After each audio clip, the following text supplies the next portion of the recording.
আদেশকে নামাজে অমান্য করা হারাম। কথা বুঝতে পেরেছেন আমার ভাইরা? এরপর একটা প্রশ্ন ছিল মিলাদ কিয়াম। মিলাদ কিয়াম সম্পূর্ণ জায়েজ, তাতে কোনো সন্দেহ নাই। বিস্তারিত দলিল এবং প্রমাণ পূর্বের বিভিন্ন মাহফিলগুলোতে আমি দিয়ে এসেছি। কারণ কিয়ামের মধ্যে আমরা কি করি? নবী পাকের সম্মানে আর মহব্বতে একটু দাঁড়াই, ঠিক কি না? এই কিয়াম সম্পর্কে আল্লামা ইবনু হাজার আসকালানি দুররুল মুনতাজিম কিতাবে লিখেছেন যে তাজিমুন নবী সাল্লাল্লাহু আলাইহি ওয়াসাল্লাম বিজামিই আনওয়াইত তাজিম আল্লাতী লাইসা ফীহি মুশারাকাতুন ফিল উলুহিয়্যাতি আমরুন মুস্তাহসানুন ইনদামা নাওয়ারাল্লাহু বাসাইরাহুম। আমার কথা শুনেন, ডানে বামে তাকাবেন না। আল্লাহর নবীকে সেজদা করি, আল্লাহর নবীকে তাজিম করিলে যদি আল্লাহর একত্বে শরীক না হয়, সেই সকল পদ্ধতিতে নবী পাককে সম্মান করা মুস্তাহাব এবং মুস্তাহসান। সকল সেই ব্যক্তির নিকট যাদের চক্ষুকে আল্লাহ নুরানি করে দিয়েছেন, বলুন সুবহানাল্লাহ। অতএব কিয়ামে দাঁড়ায় নবীজিকে সম্মান করলে ইশকে কিংবা মহব্বতে মদিনার খেয়াল করে এটা কোনো অবস্থায় হারাম কিংবা নাজায়েজ হবে না। জি,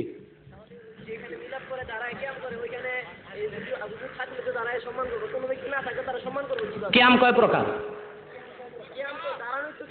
এই কিয়ামটা কয় প্রকার? দাঁড়াও, তুমি দাঁড়াও না, তুমি বেয়াদব ছেলে। কিয়াম কয় প্রকার? আমি বলি কিয়াম কয় প্রকার? তুমি কোন জামাতে পড়ো? কি করো তুমি?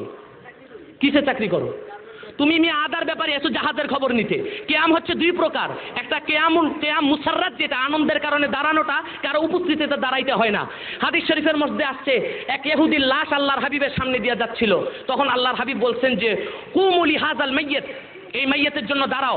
তখন সাহাবায়ে কেরাম দাঁড়ায় বলেন হুজুর হাযা মাইয়িতুল ইহুদ, একটা ইহুদির লাশ এটা। আল্লাহর হাবিব বলেন তারপরও সে একটা মানুষ। আপনারাই বলেন ইহুদির জন্য যে আল্লাহর হাবিব দাঁড়াইতে বলছেন, ইহুদির লাশ দেখা, ইহুদি কি হাজির ছিল না গায়েব ছিল? কই মরে গেলে মানুষ আবার হাজির থাকে নাকি? যেই ইহুদি, তার লাশটা কি মানুষ নাকি? লাশটা মানুষ, ইহুদি মানুষটা তো চলে গেছে আল্লাহর কাছে। তা লাশ হাজির না গায়েব? এক ইহুদি গায়েবের জন্য দাঁড়ানো যে জায়েজ হয়, আল্লাহর হাবিব মদিনায় শুয়ে আছেন, যদিও তিনি হাজির না হন তারপরও দাঁড়ানো জায়েজ। আর আমরা যখন তাওয়াল্লুদে পড়ি তখন কি পড়ি? নবী পাক পৃথিবীতে আসছেন, পৃথিবীতে আলোড়ন সৃষ্টি হয়েছে, ঠিক না? এই আনন্দের খাতিরে দাঁড়ানো হয়। এই দাঁড়ানোটাকে কিয়ামুল মুসাররাত বলা হয়। মোটেও পড়াশোনা করো নাই তুমি আসছে প্রশ্ন করতে। তুমি তো শুনবা আমি কি বলি। তোমার কোনো মৌলবী যদি কিয়ামের বিরুদ্ধে থাকে ডেট করো, আমি আসবো। তোমরা এইসব বাড়াবাড়ি করে এই ভান্ডারি সুন্নিদেরকে উঠাইছো, এর জন্য তোমরাও দায়ী।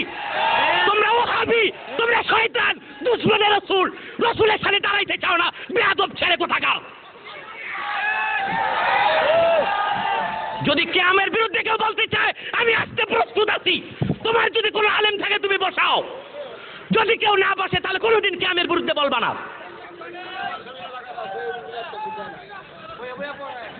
বইয়া আবার কিয়াম হয় নাকি? বইয়া তো এটার নাম জুলুস।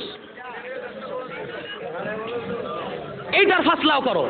তোমরা এইসব বাড়াবাড়ি করে সুন্নিতের মধ্যে ফাটল সৃষ্টি করতেছো। নবী পাক সাল্লাল্লাহু আলাইহি সাল্লামের শারালে হারাম হবে, কুফরি হবে, এই ধরনের কোনো প্রমাণ কেউ দিতে পারছে আজ পর্যন্ত? নবী পাকের মহব্বতে দাঁড়ানোটা এটা একটা মুস্তাহসান, আমরা এটা ফরজ বলি না, সওয়াবের কাজ। দাঁড়াইলাম মহব্বতে দাঁড়াই আমরা, এটাকে বলা হয় কিয়ামে মুসাররাত। এখন কিয়ামে মুসাররাত কি, এটার অর্থ তো তুমি জানো না। তোমার মৌলবি আসলে না বুঝাই দিতাম কিতাব থেকে কিয়ামে মুসাররাত কারে কয়। একটা খুশির খবর শুনলে আমরা লাভ দিয়া দাঁড়ায় যাই না? দাঁড়াই কিনা? খুশিটা কি চোখে দেখি? নবী দুনিয়াতে আসছে, এই খুশিতে যে দাঁড়ায় এটাই কিয়ামে মুসাররাত। এটার জন্য হাজির থাকা শর্ত না। আর নবী পাক রওজা শরীফে শুয়ে সব কিছু তিনি দেখতে পারেন, এই ক্ষমতা আল্লাহ ওনাকে দিয়েছেন। এই জন্য ওনাকে হাজির নাজির বলি না আমরা, কারণ তিনি একই সময়ে আল্লাহ সবকিছু দেখেন। আর নবী পাক সাল্লাল্লাহু আলাইহি সাল্লাম মুজিজাতান হাজির হইতেও পারেন কোথাও, কোথায় হাজির হয়েছেন কোথাও হয়নি কিছুই তো জানি না, এই জন্য আমরা দাঁড়ায় যাই, ঠিক কি না? আল্লাহ তাআলা বুঝার তৌফিক দান করুন, বলুন আমিন। সংক্ষিপ্ত মিলাদ করব। আচ্ছা, আমি মুনাজাতের আগে সময় দেব। বিসমিল্লাহির রহমানির রহিম।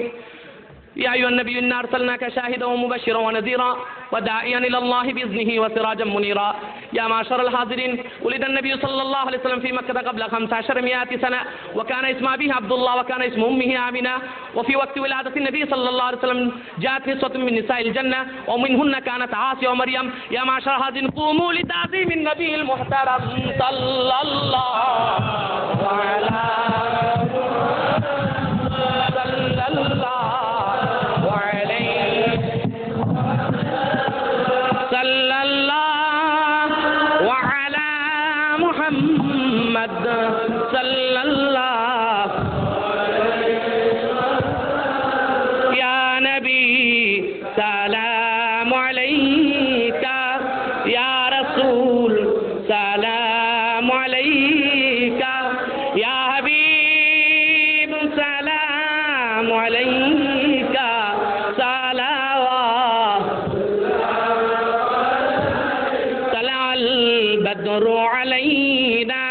من ثنيات الوداع وجب الشكر علينا ما دعا لله داعي يا نبي سلام يا رسول سلام يا حبيب سلام عليك